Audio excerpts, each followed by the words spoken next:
damos gracias al Señor por esta oportunidad que nos da nuevamente de venir a su casa de oración en este día del Señor a estudiar su palabra, su santa palabra. Comenzamos con una oración. Padre, te damos gracias por este día, grande eres sobre todas las cosas.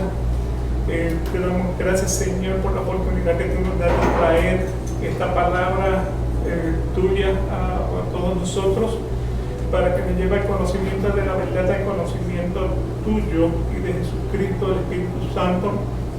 Te pedimos, Señor, que cabe profundamente en los corazones, toque a mis hermanos hoy día, Señor, de una manera muy especial. Seas tú glorificado sobre todas las cosas, para gloria y honra de tu nombre. Amén. Amén, amén. Le damos la más cordial bienvenida a esta sección 2 del capítulo 4 de la Confesión de Fe de Westminster. Estamos comenzando en la página 17, 4-17, y nos vamos a estar tocando el día de hoy. Sección 2 de la Confesión de Fe de Westminster. La sección 2 dice de la siguiente manera. ¿Puedo avanzar? Dice, después que Dios hubo creado todas las demás criaturas, o sea que nuevamente estamos en el orden de la creación, o sea que tenemos que en los primeros 5 días de la creación, principios del 6º día de la creación, Dios creó todo, o sea, las estrellas, creó la vegetación, creó los peces, creó las aves. Vamos a llegar entonces ahora al 6º día, donde va a crear a todos los animales y lo último que va a crear es al hombre. Entonces, por esa razón, la sección 2 comienza diciendo, después que Dios hubo creado todas las demás criaturas, entonces creó al hombre.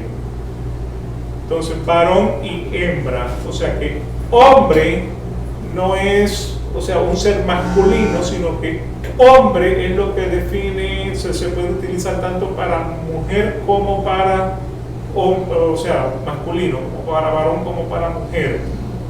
Así que creó al hombre como género, que es tanto hembra y macho, con alma racional e inmortal, dotado de conocimiento, rectitud y santidad verdadera, a la imagen de Dios, teniendo la ley de Dios escrita en su corazón y capacitados para cumplirla, sin embargo con la posibilidad de que la transgredieran, dejados a su libre albedrío que era mutable. Además de esta ley escrita en su corazón, recibieron el mandato de no comer del árbol de la ciencia del bien y del mal, y mientras guardaron este mandamiento, fueron felices, gozando de comunión con Dios y teniendo dominio sobre las criaturas. Así que Génesis 1, versículos 24 al 31, destacan los eventos de ese 6º día de la creación, o sea, después de que Dios creó todo, o sea, tanto animales como lo físico, lo material, dentro de la creación, entonces creó al hombre macho y al hombre hembra. O sea, suena un poquitito fuerte, pero realmente hombre es el género, es o sea, el grupo, y el grupo pues tiene macho y tiene hembra. Entonces creó a este hombre con una alma racional. Génesis capítulo 2 versículo 7 establece que entonces el Señor Dios formó al hombre del polvo de la tierra. O sea, todo lo que Dios hizo, lo hizo por su palabra. Dice la Biblia que por su palabra fueron creados los cielos y la tierra. Pero cuando llegó al hombre fue algo que él formó con sus manos. ¿Me explico? Así que nuevamente lo formó del polvo de la tierra y sopló en su nariz el aliento de vida, y fue el hombre que un ser viviente. O sea, la definición de hombre como un ser viviente se debate en dos escuelas de pensamiento. Unas son las que piensan de que el hombre está compuesto de tres partes, o sea, la teoría, o sea, la posición tripartita, que el hombre es espíritu, alma y cuerpo, y la posición o la postura del pensamiento de que el hombre es espíritu y cuerpo, que sería entonces una postura bipartita. Así que nuevamente, dos escuelas de pensamiento, una que son tres personas, por causa de que como Dios es Padre, Hijo y Espíritu Santo, pues el hombre tiene que ser espíritu, alma y cuerpo. Y luego entonces tenemos entonces los que piensan que son solamente dos partes.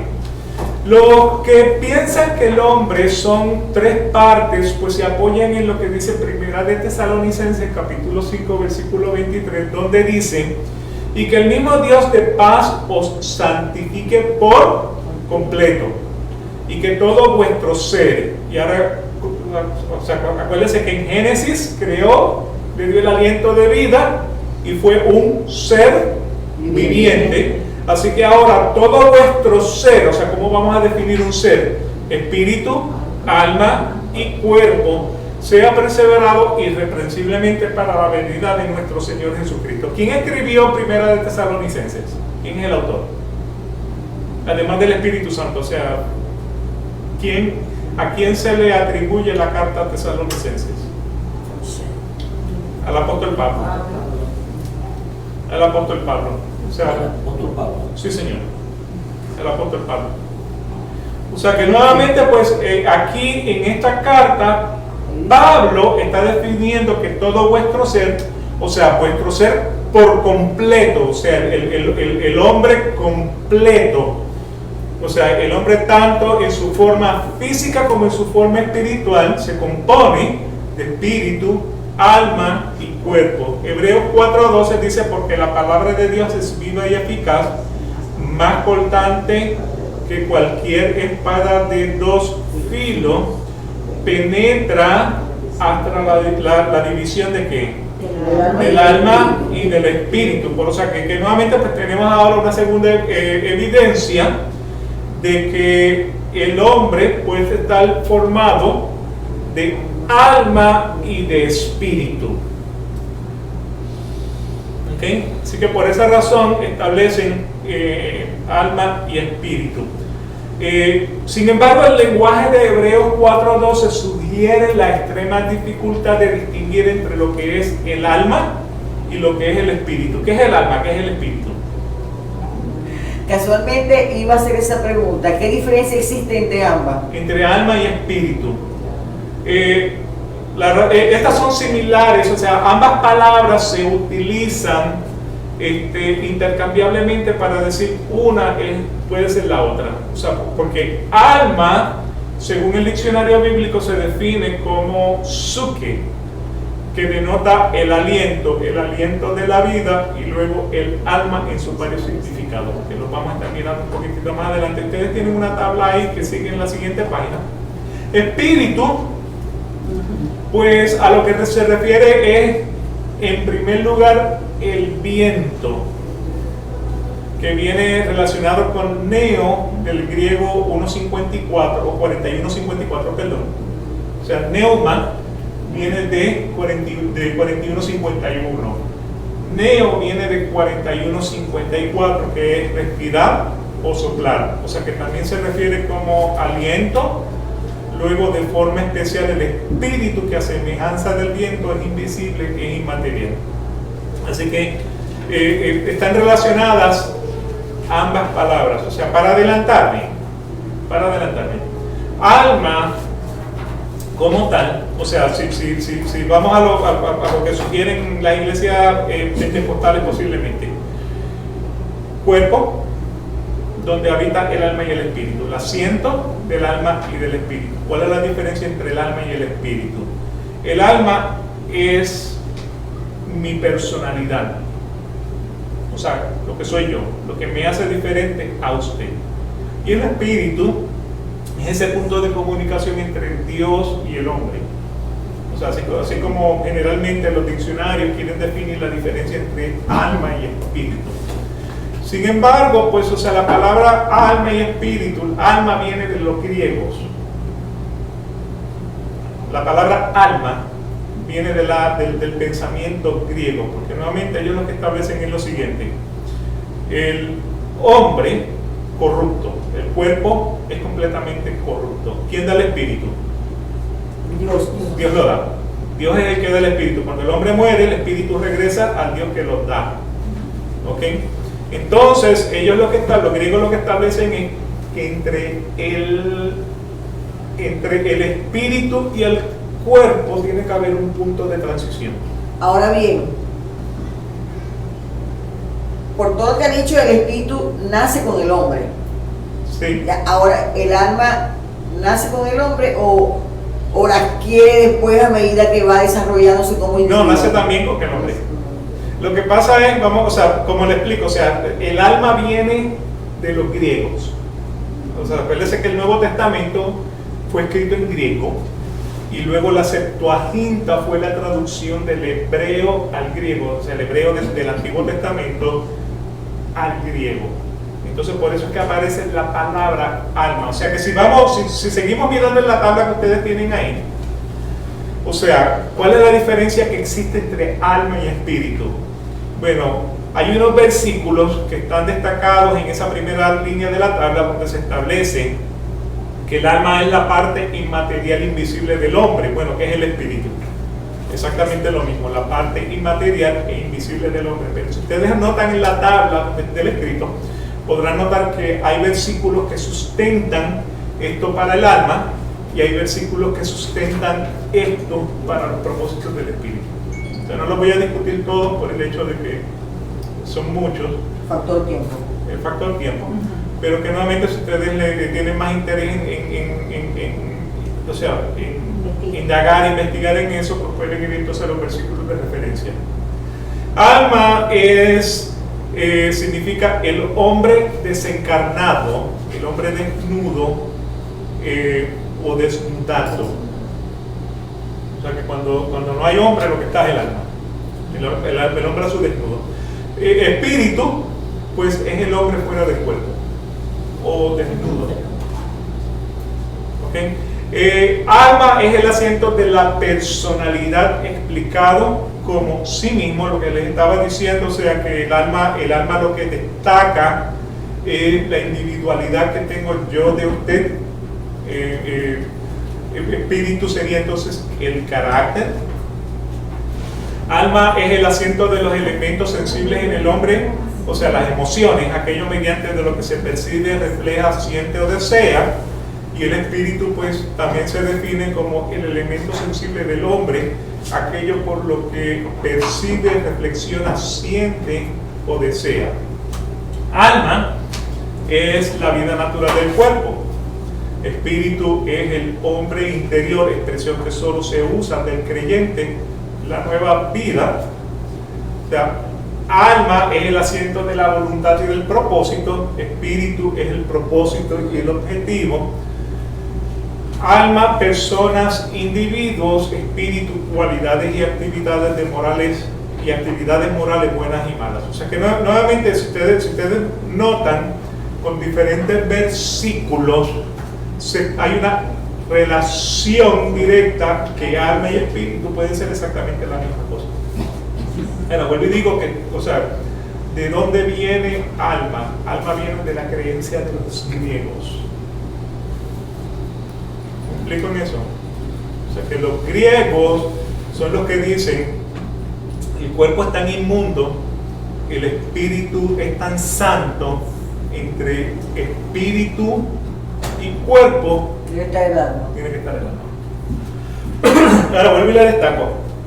Son dos escuelas de pensamiento, donde una piensa que el hombre es 3 partes y la otra pues piensa que es 2 partes.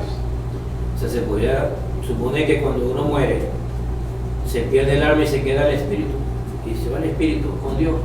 Ok, sí, vamos a ver eso. Deme un segundito y entonces le trato de contestarle esa pregunta Así que por la definición, tanto alma como espíritu a través de la escritura se va a utilizar de una forma intercambiable, dando a entender que ambos son exactamente la misma cosa. Pero vuelvo y destaco nuevamente, el alma viene del pensamiento griego. O sea, donde los griegos establecen que entre el espíritu y el cuerpo, o sea, el cuerpo pecaminoso, la naturaleza pecaminosa versus la naturaleza santa, no se pueden unir, tiene que haber un vínculo entre esas dos. O sea que se puede inferir que el alma existe allí para que el cuerpo terrenal no contamine el cuerpo espiritual. Una interpretación pudiera ser. Pudiera ser. Por eso es que entonces todo ser viviente, haciendo referencia a los animales, solamente presentan dos, ¿verdad? Sería hasta donde nos han dicho. Sí. Alma y cuerpo. Sí. Así que nuevamente, por alma y espíritu se utilizan de una forma intercambiable. O sea que si está hablando del alma, está hablando del espíritu. Si está hablando del espíritu, está hablando del alma. Y nuevamente, pues, o sea, si ustedes miran en esa tabla, hay versículos de referencia que apoyan la definición de alma y versículos de referencia que definen entonces la posición de espíritu. Lo cual entonces llega uno a concluir que tanto alma como espíritu deben ser exactamente uno. O sea, vuelvo a destacar, son dos escuelas de pensamiento. Uno que piensan que la persona es tres partes, y la otra escuela de pensamiento que establece que el hombre es dos partes. ¿Ok? O sea que nuevamente, pues, alma y ¿por qué razón? Porque alma y espíritu son la misma cosa. Solamente que estos se utilizan como sinónimos múltiples para subrayar la importancia de lo que se dice. Ezequiel 18:20 dice: el alma que peque, esa morirá. El alma que peque, no dice el espíritu que peque. Sin embargo, uno puede estar muerto espiritualmente o vivo espiritualmente. ¿Ok? Así que el hijo no cargará con la iniquidad del padre, ni el padre cargará con la iniquidad del hijo. La justicia del justo será sobre él, y la maldad del impío será sobre él. Y esto entonces destaca una segunda cosa, y es que las maldiciones generacionales no existen. Porque este versículo dice: el hijo no carga con la iniquidad del padre. O sea que si mi padre peca, yo tengo todavía la oportunidad de no pecar. O sea que el karma, como lo llaman, no existe. En este caso no. O sea, si mira bien este versículo, establece que el hijo no carga con el pecado del padre, y el padre no paga por el pecado del hijo. Entonces la maldición generacional no existe. O sea, ya hay evidencia en la Biblia donde el padre fue malo, pero hizo lo malo delante de los ojos de Jehová, pero el hijo no lo hizo. Sí, pero hay iglesias que sí lo dicen. Claro, porque nuevamente, o sea, lo que venden es, o sea, si usted tiene una creencia, el temor. si usted tiene una creencia, vaya a la Biblia y va a encontrar un versículo que la apoye. ¿Quiere un ejemplo? Los homosexuales dicen que Dios aprueba la relación homosexual. ¿Por qué razón? Porque en el Antiguo Testamento hay un versículo que dice: Jonatán era el hijo de Saúl, el primer rey de Israel. Jonatán y David eran muy buenos amigos, y dice el versículo: Jonatán amó a David con toda su alma. Sí. Pero eso no significaba homosexualidad. Eso significa amor. Amor fraternal. Por el hermano, sí. Exacto. Eso es cierto. ¿Me explico? Ahora, sin embargo, usted tiene una creencia, usted puede encontrar un versículo en la Biblia que apoye lo que usted cree. Lo que pasa es que la Biblia usted no puede hacer una teología mirando un solo versículo. Usted tiene que mirar todo el panorama bíblico para poder llegar a una conclusión. Así que nuevamente, hablando nuevamente de alma y espíritu, el alma que pecar, esa morirá. Ahora, ¿qué es lo que se separa de Dios a la hora de la muerte? ¿El alma o el espíritu? El espíritu. Por eso le digo, entonces la palabra alma aquí tiene un sinónimo con espíritu. Hebreos 10:39. Pero nosotros no somos de los que retroceden para perdición, sino de los que tienen fe para la perseveración del alma. Primera de Pedro, capítulo 2, versículo 11. Amados, os ruego como a extranjeros y peregrinos que abstengáis de las pasiones carnales que combaten contra él.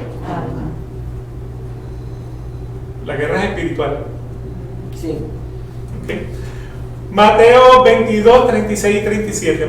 Maestro, ¿cuál es el gran mandamiento de la ley? Él dijo, amarás al Señor tu Dios con todo tu corazón y con todo tu alma y con toda tu mente. O sea que nuevamente, pues, o sea, sí, la palabra alma aparece en la escritura, pero vuelvo y les destaco, posiblemente los griegos fueron los que enfatizaron más eso por lo que les estaba mencionando. O sea que espíritu y cuerpo necesitan un vínculo intermedio. Al mencionar espíritu y alma, Pablo, por eso hice énfasis, ¿quién escribió Primera de Tesalonicenses? Fue Pablo. Entonces Pablo dice, sea vuestro ser, espíritu, alma y cuerpo. O sea que lo pone como en un pensamiento de tripartito, o sea que el hombre es tres partes. Al mencionar espíritu y alma y cuerpo, Pablo no se propone enseñar que la parte material del hombre o la parte inmaterial del hombre pueda dividirse en dos sustancias, ya que el apóstol como tal tampoco creía en una composición del ser humano en tres partes. O sea, el mismo Pablo no considera que el hombre es tres partes. Pablo considera que el hombre es dos partes. Porque en 1 Corintios 7:34 dice, y sus intereses están divididos, y la mujer que no esté casada y la doncella se preocupan por las cosas del Señor para ser santas tanto en cuerpo como en espíritu. ¿Ok? Entonces ahora está estableciendo de que el hombre está formado de cuerpo y espíritu. Romanos 8, versículo 10. Y si Cristo está en vosotros, aunque el cuerpo esté muerto a causa del pecado, sin embargo, el espíritu está vivo a causa de la justicia. O sea que nuevamente este versículo establece que el hombre es cuerpo y espíritu. Primera de Corintios 2:11. Porque entre los hombres, ¿quién conoce los pensamientos de un hombre sino el espíritu del hombre que está en él? Asimismo, nadie conoce los pensamientos de Dios sino el espíritu de Dios. Así que, ¿quién conoce los pensamientos de un hombre sino el espíritu de un hombre que está en él? Así que nuevamente la palabra de alma y espíritu como que se están interrelacionando, son sinónimos para estar estableciendo nuevamente lo mismo, con la única diferencia de que entonces ya el hombre no es tres partes sino dos partes. Segunda de Corintios 7:11. Por tanto, amados, teniendo estas promesas, limpiémonos de toda inmundicia de la carne y del espíritu, perfeccionando la santidad en el temor de Dios. ¿Okay? Que nuevamente, pues, o sea, destaca cuerpo y espíritu como una posición bipartita. Lucas 23:46. Y Jesús, clamando a gran voz, dijo: Padre, en tus manos encomiendo mi espíritu. Y habiendo dicho esto, expiró. ¿Qué expiró? Murió. Expiró el espíritu. Entonces se separa el espíritu del cuerpo. Entonces, volviendo a la pregunta suya, entonces, ¿cuál es la diferencia entre el alma y el espíritu? Pues nuevamente, según los griegos, entre la santidad del espíritu que es dado por Dios, como el soplo de vida y lo inmundo de un cuerpo de pecado, debe existir entonces un vínculo que se llama alma. Para volver a estar, viene de qué pensamiento? del pensamiento de los griegos. Griegos es alma. De los griegos. Y entonces este vínculo se conoce como alma.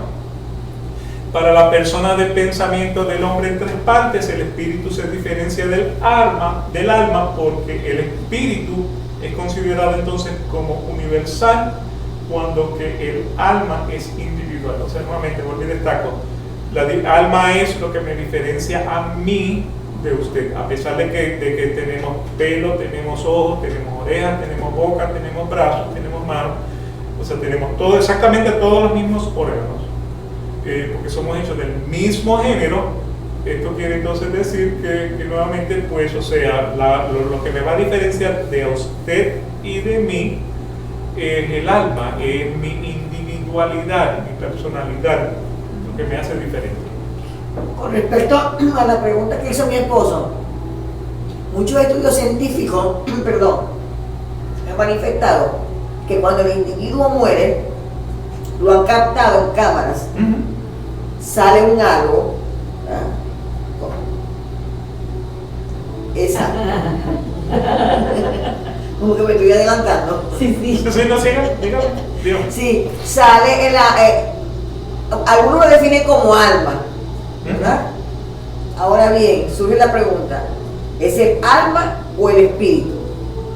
Es más, se ha pesado el cuerpo humano en una balanza en su momento de gravedad, y cuando fallece lo vuelven a pesar y pesa unos gramos menos. ¿Es posible?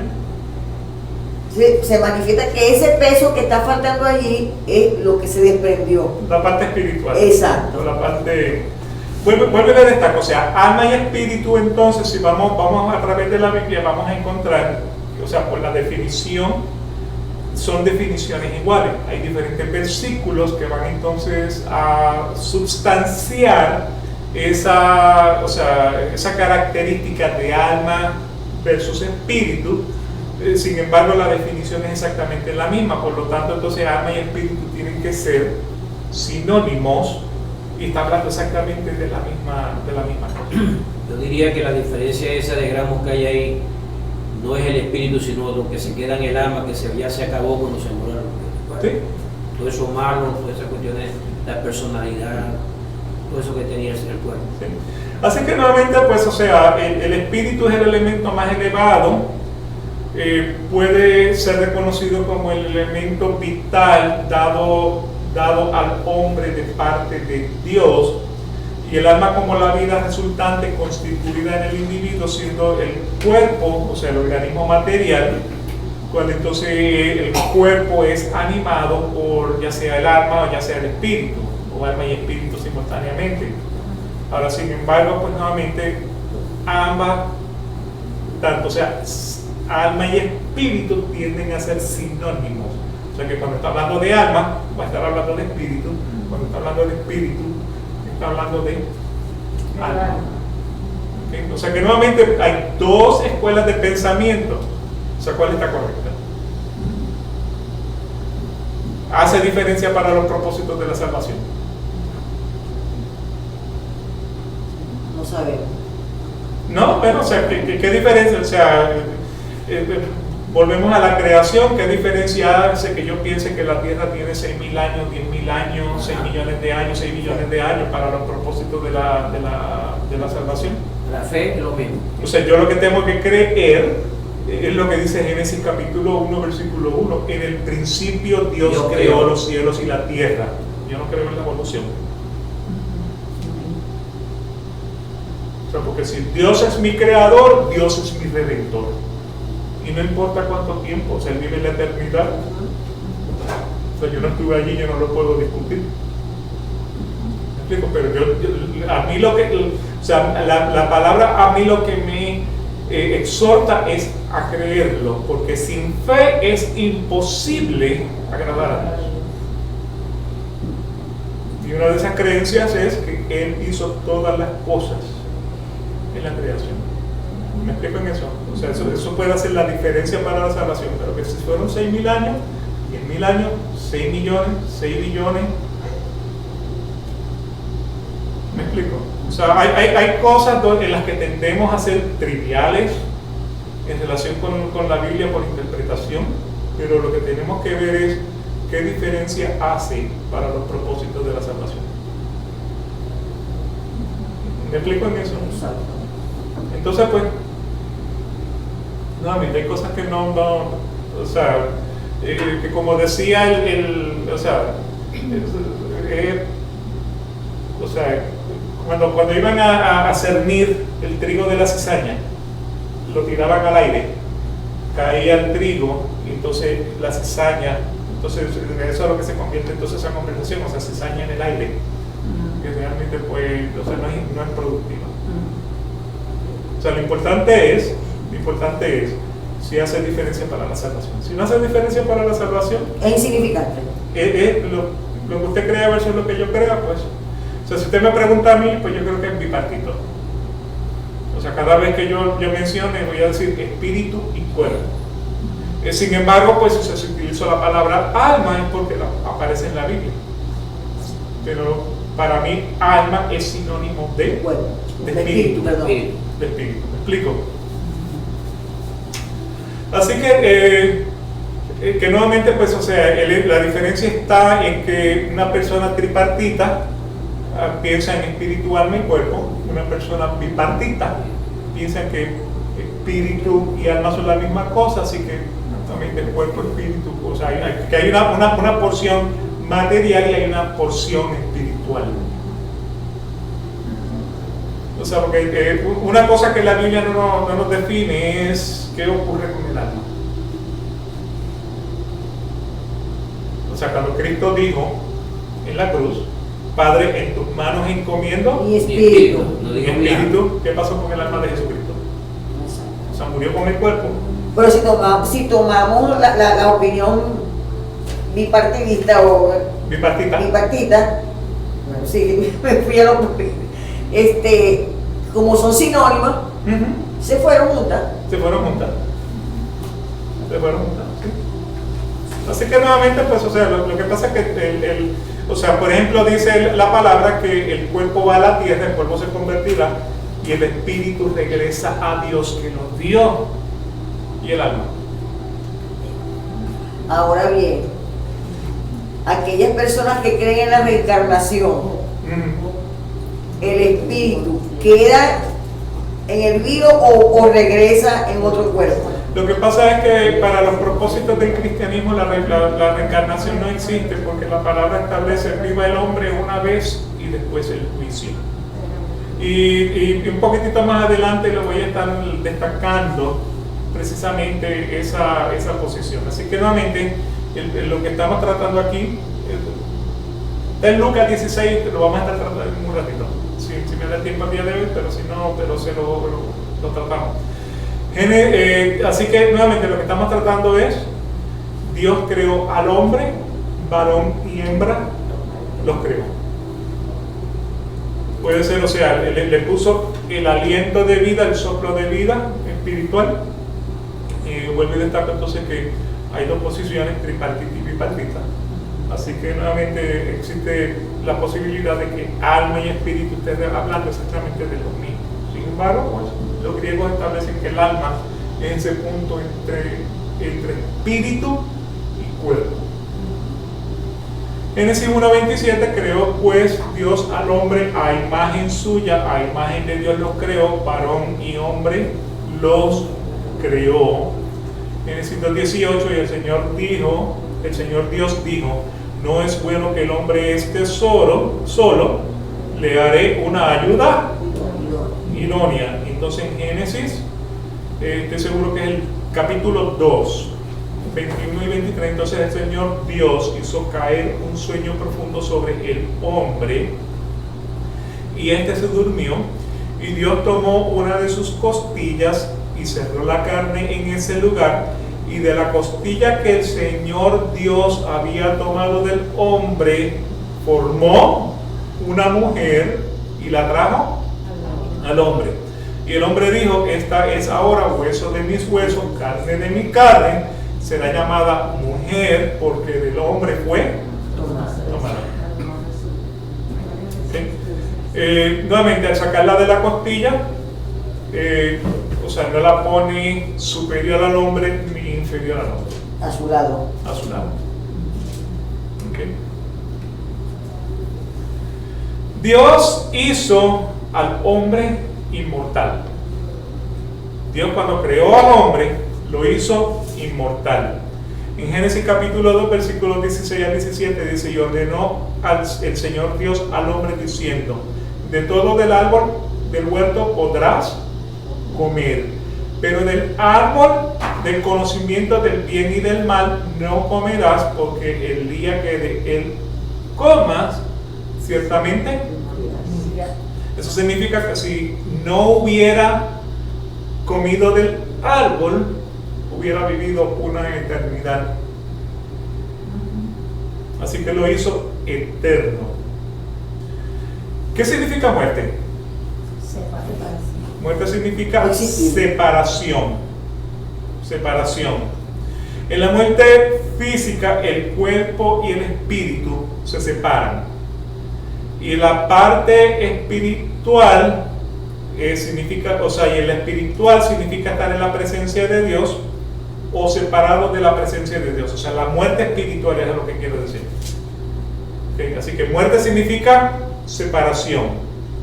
Viéndolo desde un punto espiritual, muerte significa separación de Dios. O sea, cuando Adán comió, él no cayó patas arriba. ¿Me explico? O sea, la muerte que Adán experimentó fue una muerte. ¿Y qué significa la muerte espiritual entonces? Separado de Dios.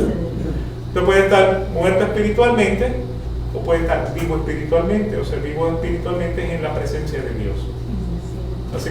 O sea que ahí predominó el libre albedrío, que él comió del árbol. Sí. Ahora, del libre albedrío. Hay que ver porque yo lo digo ella. Bueno, sí, o sea, del libre albedrío tiene dos connotaciones. Y me estoy adelantando un poquito, pero el libre albedrío tiene dos connotaciones. Una es la física, o sea, la personal, y el libre albedrío es la salvación. Y ahí es donde viene entonces la confusión, donde se quiere intercalar el libre albedrío en la salvación. O sea, en la física, el libre albedrío, el hombre tiene el libre albedrío de hacer lo bueno o lo malo. De decidir. El hombre bueno de buen corazón hace cosas buenas, y el hombre malo de mal corazón hace cosas malas. Pero cuando venimos entonces a la salvación, al tema de la salvación, entonces eso es otro, o sea, eso es otra posición, donde el hombre no tiene la habilidad de decir, pues yo quiero ser salvo ahora y me voy a perder después. O sea que el hombre no es árbitro de su destino, Dios es árbitro del destino de la salvación del hombre, y eso le puedo mencionar versículos que lo apoyan, por ejemplo Efesios capítulo 2 versículos 8 y 9, donde dice que la salvación no es por obra, sino que es un don dado por Dios para los que creen. Eso es lo que dice Efesios capítulo 2 versículos 8 y 9. También tenemos uno que hemos machacado en Romanos capítulo 9, que la salvación no depende del que corre ni del que quiere, sino del que Dios tiene misericordia. Así que nuevamente, cuando estamos mirando el libre albedrío, el hombre tiene la opción de hacer lo bueno y lo malo. Pero el libre albedrío en la salvación, el hombre no puede escoger si quiere ser salvo o si quiere ser condenado. Depende de Dios. Él depende de Dios. El que da la salvación depende de Dios. O sea que en otras palabras, hay pensamientos, iglesias que creen que la salvación se pierde. Y aquí en la presbiteriana, pues reformada, nosotros pensamos que la salvación no se puede perder, porque la salvación la da Dios. Dios no se equivoca, porque si Dios da la salvación no va a decir, uy, me equivoqué, te la voy a quitar. O eres salvo o no eres salvo. ¿Okay? Ahora, creo que ahora vamos a entrar entonces a contestar la pregunta suya, ¿no? Tiene que ver con lo que vamos a ver ahora. O sea, nuevamente, en el aspecto de libre albedrío, o sea, de la muerte, que lo que estamos hablando es de la muerte. En el aspecto de la muerte se puede experimentar físicamente, el cuerpo y el espíritu se separan. Y en una forma espiritual, el espíritu está con Dios o alejado de Dios. ¿Ok? Entonces, eso lo vamos a ver en Lucas 16, versículos del 19 al 31, donde dice: había cierto hombre rico, esta es la historia de dos hombres, había cierto hombre rico que se vestía de púrpura y lino fino, celebrando cada día fiestas con esplendidez. O sea, ese versículo lo que quiere establecer qué tan rico era el rico. Y un pobre llamado Lázaro yacía en sus puertas cubierto de llagas, ansiando saciarse de las migajas que caían de la mesa del rico. Además, hasta los perros venían y le lamían las llagas. Que tan pobre era el pobre. ¿Sí? Y sucedió que murió el pobre y fue llevado por los ángeles al seno de Abraham, y murió también el rico y fue sepultado. O sea que ahora ambos personajes mueren. En el Hades alzó sus ojos. ¿Quién? ¿El rico o el pobre? El rico. El rico. En el Hades alzó sus ojos estando en tormento y vio a Abraham a lo lejos y a Lázaro en su seno. Porque nuevamente murió el pobre y fue llevado al seno de Abraham. Murió el rico y fue sepultado. Ahora, ¿dónde terminó el rico? En el versículo 23 dice que en el Hades. ¿Por qué el asterisco envió? ¿Perdón? ¿Por qué ese asterisco envió? ¿Hay algún llamado especial ahí? Posiblemente hay una nota al calce en la Biblia. No lo tengo a la mano, te pido disculpas. Sin problema. Okay. Entonces en el Hades, estando en tormentos, y vio a Abraham a lo lejos y a Lázaro en su seno, y gritando. ¿Quién estaba gritando? El rico. El rico. Dijo: Padre Abraham, ten misericordia de mí, y envía a Lázaro para que moje la punta de su dedo en agua y refresque mi lengua, pues estoy en agonía en esta llama. O sea, ¿qué es el Hades? El infierno. Bueno, el Hades es un lugar de llamas. Eso es lo que establece el versículo 24, versículo 25. Pero Abraham le dijo: hijo, recuerda que durante tu vida recibiste tus bienes, y Lázaro igualmente males, pero ahora él es consolado aquí y tú estás en agonía. Y además de todo esto, hay un gran abismo puesto entre nosotros y vosotros, de modo que los que quieran pasar de aquí a vosotros no pueden, y tampoco nadie puede cruzar de allá a nosotros. ¿Qué quiere decir el versículo 26? No hay reversible, no hay nada reversible. Eso es eterno. Lo que es eterno es eterno. O sea, que el purgatorio no existe. Eso no existe. El purgatorio no existe. Ellos Too se late. lo- Too late. Versículo 27, entonces él dijo: te ruego pues, Padre, que lo envíes a la casa de mi padre, pues tengo 5 hermanos, de modo que él prevenga para que ellos no vengan también a este lugar de tormento. Pero Abraham dijo: ellos tienen a Moisés y a los profetas, que lo oigan. ¿Qué quiere decir el versículo 29? Ellos tienen una Biblia. Ellos tienen una Biblia. Y le dice: no, Padre Abraham, sino que si alguno va de ellos de entre los muertos, se arrepentirán. Bueno, Lázaro, el hermano de Marta y María, salió de una tumba, y hay muchos que no se arrepintieron, aún viendo el milagro ocurrir. Mas Abraham le contestó: si no escuchan a Moisés y a los profetas, o sea, si no leen la Biblia, si no creen lo que dice la Biblia, tampoco se persuadirán si alguno se levanta de entre los muertos. Pues les destaco: Lázaro, hermano de Marta y María. Entonces él, ok, así que nuevamente, antes de pasar al siguiente, o sea, ¿qué destacamos aquí? A la hora de la muerte se separa el espíritu del cuerpo. Entonces, la segunda clase de muerte que vamos a recibir o vamos a experimentar es separado de Dios en el Hades o con Dios en el seno de Abraham. Eso es lo que quiere decir ese versículo. Estoy tratando de acordarme cuál era su pregunta, pero está relacionada precisamente con lo que la Biblia nos describe aquí en Lucas 16. ¿Me explico?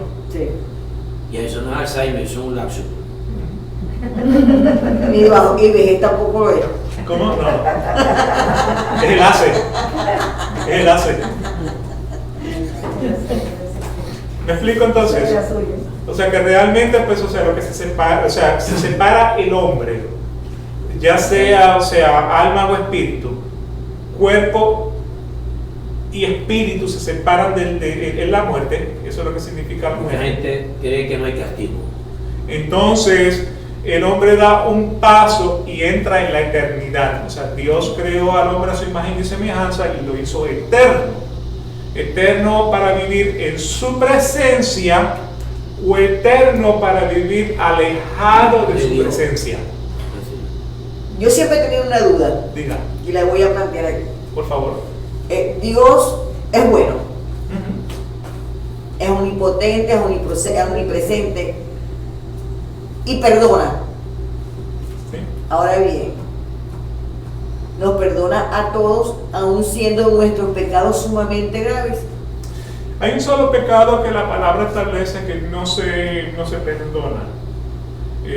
O sea, la palabra dice que si usted viene al Señor con un corazón contrito y humillado y pide perdón, el Señor es justo para perdonarnos.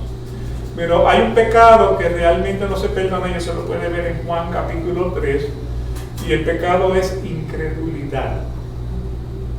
O sea, Juan 3:16, de tal manera amó Dios al mundo, que dio a su Hijo unigénito, para que todo aquel que creyere en Él tuviera salvación y vida eterna. La palabra creer, entre el versículo 11 y el versículo 21, aparecen como 7 veces. O sea, es por tu incredulidad que tú no vas a ver la gloria de Dios. La gloria de Dios. O sea, entonces nuevamente ese es el pecado que no se va a perdonar. O sea, la blasfemia contra el Espíritu Santo es no creer. ¿Me explico? Entonces, en ese caso, ahora, si vamos a ese versículo, de tal manera amó Dios al mundo. Eso es un amor universal, eso es un amor incondicional. De ese amor disfrutan tanto los justos como los injustos. ¿Por qué razón? Por eso el incrédulo como el incrédulo se benefician de ese amor, porque llueve para justos y para injustos. Sube el sol, cae el sol para justos o para injustos. Ese es el amor incondicional de Dios. Ahora, Dios tiene un amor especial para los que creen, pero para los que no creen, y esto va a ser fuerte para los que están escuchando, para los que no creen, ese amor se torna en odio. O sea, Dios aborrece aborrece al pecador, al impío. O sea, Dios está airado contra el impío todos los días. Y eso lo podemos encontrar en Salmos,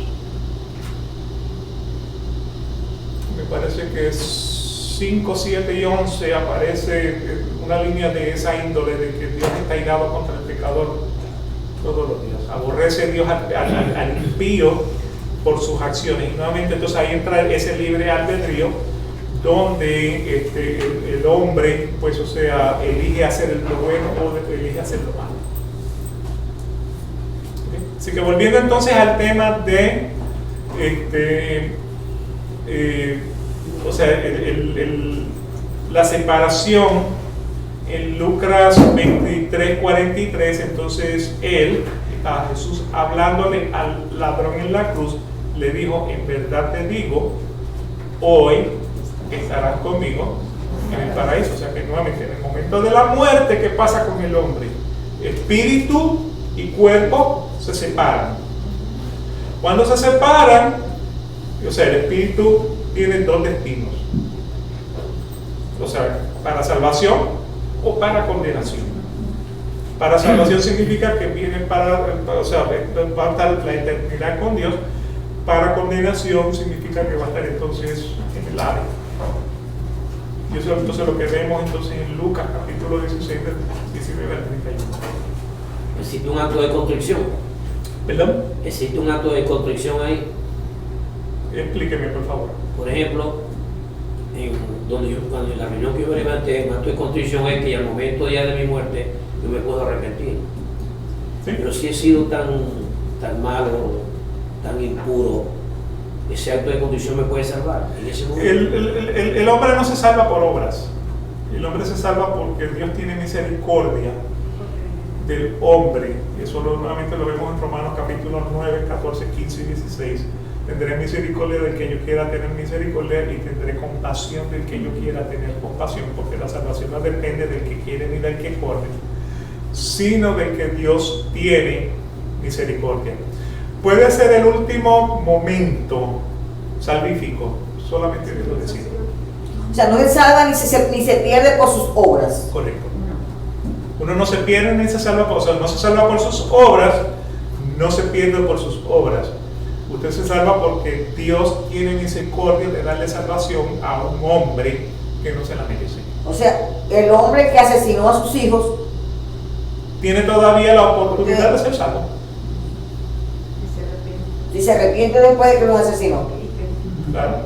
Si cree. Pero eso, Y si cree. eso crea problemas existenciales. Bueno, de cierta manera sí, porque toda la vida nos han enseñado que el hombre bueno se salva y que el hombre malo se pierde. Se pierde, sí. Sin embargo, o sea, en nosotros decir quién se salva y quién se pierde, sí podemos utilizar la Biblia como punto de referencia, pero realmente nosotros no podemos decir si tú te salvas o tú te pierdes, porque eso lo decide Dios. O sea que entonces yo me pondría en la posición de Dios de decir, tú te salvas, tú te pierdes, porque yo conozco. Entiendo. Yo quería aportar el vivo ejemplo lo tenemos en la cruz del Calvario. Sí. El Señor tuvo misericordia del ladrón. Y eso es un hombre malo para la gente, para Sí, todo el claro. mundo. Y eso es lo que dice entonces aquí Lucas 23. O sea, en verdad te digo, hoy estarás conmigo en el paraíso. Tuvo compasión de uno, pero no tuvo compasión del otro. Porque el otro no creyó y él sí creyó. Y este creyó. Hubo esa diferencia. Y se arrepintió. Así es. Y se arrepintió. Pero que nuevamente, o sea, el único que puede establecer, el único que puede definir la salvación es Dios Padre.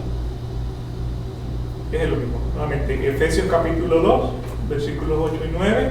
Si lo quieren ver más tardecito. Oye, yo sé pues un comentario, porque me tocó una persona que me decía que si Dios era omnipresente, bueno, yo digo omnipresente, dijo, si Él está en todas partes, ¿por qué no va a estar en el Hades? ¿Por qué no va qué? ¿Por qué no va a estar cuando en el infierno, Dios, cuando Él dice, si estás en el infierno, no está la presencia de Dios ahí, y si estás en el cielo, está la presencia de Dios ahí? Esa es la gran bendición de ser salvos. Me decía, bueno, pero si Dios está en todas partes, ¿cómo no va a estar en el infierno? Entonces yo, bueno, le pedí sabiduría al Señor y bueno, simplemente dije, porque Dios sí es omnipresente. Si Él lo desea, Él puede estar en todas partes, o sea, en el infierno también. Pero Dios no convive con el pecado, y en el infierno van a estar los pecadores y los que no creyeron. Sí. Ahora, no es un Dios malo, porque Él, si hubiera sido, es un Dios muy bueno. ¿Por qué? Porque si Él hubiera querido, no manda a su Hijo y todo el mundo se pierde. Pero fue tan misericordioso, amoroso y bueno que mandó a su Hijo para que algunos disfrutáramos de su presencia eterna. Sí. También podemos ver en esa línea de pensamiento Adán y Eva. O sea, cuando Adán pecó y Eva pecaron comiendo de la fruta prohibida, el Señor se les acercó. Adán, ¿dónde tú estás? ¿Dónde se escondieron? Sí, ¿dónde estás? ¿Y quién te dijo? Entonces, en adición a eso, o sea, no solamente se les acercó al hombre, sino que entonces le dio la esperanza de un Salvador. Porque le dijo, o sea, de tu simiente saldrá uno que la serpiente la herirá en el calcañar, pero le pisará la cabeza a la serpiente. Así es. Entonces, que nuevamente no abandonó al hombre, aun cuando había transgredido su ley. Desde el principio. desde el principio. Entonces, le dice, y lo vistió. El hombre se había hecho hojas de higuera y le dice, no, la vestimenta tuya. Y se la puso.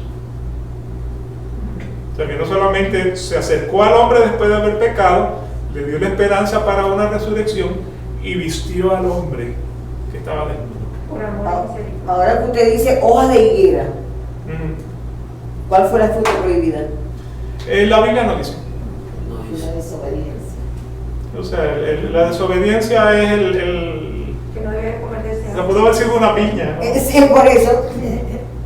Realmente no sé, fue la desobediencia. Dicen que fue una manzana, pero No, puede ser fumar moda. Pudo haber sido un mango, pudo haber sido una guayaba, pudo haber sido... Hay que haber sido mordible porque si un coco no hubiera podido mordir. Un poco no pudo haber sido. Y una piña. Ahora tenemos un cuchillo para cortarla. ¿Ok? Cuando hablamos de la salvación, pues o sea, Mateo 10:28. No temáis a los que matan al cuerpo, pero no pueden matar el alma. Más bien temed a aquel que puede hacer perecer tanto el alma como el cuerpo en el infierno. Aquí le está diciendo que no le temas a Satanás. Satanás lo único que puede matar es el cuerpo. El único que puede matar el cuerpo y meter el alma en el infierno no es Satanás, es Dios. Eso es lo que quiere decir esa versión. Porque Él es soberano. ¿Ok? Entonces, de tal manera que el hombre fue creado con alma racional e inmortal, dotado de conocimiento, rectitud, santidad verdadera, hecho a la imagen de Dios. ¿Ok? Así que vamos a culminar entonces esta sección, esta parte de esta sección el día de hoy. Continuamos la semana que viene, dándole gracias al Señor por la oportunidad que nos da de estudiar su palabra y conocerlo mejor. Padre, te pedimos por estas almas que tú les abras el entendimiento a cada uno de mis hermanos, que puedan conocerte, Señor, en la profundidad de tu palabra. Puedan confiar en lo que dice tu palabra, en lo que la esperanza de la redención y de la salvación. Te pido, Padre, por estos hermanos que tristemente han sido engañados con este error, que tengas tu misericordia de ellos, pongas tu luz en su caminar, pongas tu palabra en sus corazones, puedan reconocer que solamente tú eres el único Dios de amor que da la salvación para sus hijos, así como lo decretaste antes de la fundación del mundo. Te damos gracias por ello, para la gloria del nombre de nuestro Señor Jesucristo, que murió en la cruz del Calvario por nosotros. Amén. Amén. Le damos gracias al Señor por esta oportunidad. Le damos gracias por el estudio de su palabra. Le pedimos entonces al Señor que salve a su pueblo y Dios mediante nos veremos entonces en el servicio de la mesa próxima. Dios les bendiga el día de hoy. Amén. Gracias, Señor.